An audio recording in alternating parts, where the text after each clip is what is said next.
हम मीनू झा गोर लगै छी समस्त मिथिलावासी के।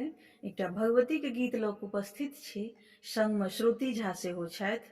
धन्यवाद। जय मिथिला, जय मैथिली।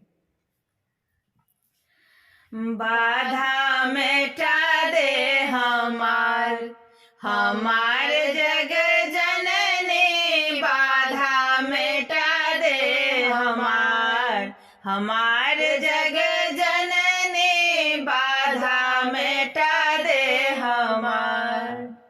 कब से खड़ी माँ तेरे द्वार पर, कब से खड़ी माँ तेरे द्वार पर, सुनती ना हमरी पुकार, पुकार जग जननी, सुनती ना हमरी पुकार, पुकार जग जननी, बाधा मेटा दे हमार जग जननी, बाधा मेटा दे हमार।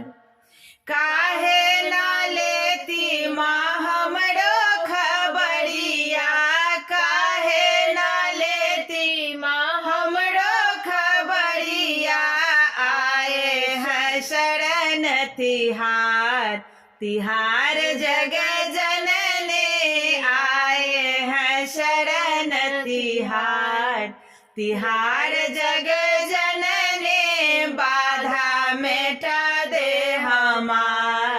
हमार जग जननी, बाधा मेटा दे हमार।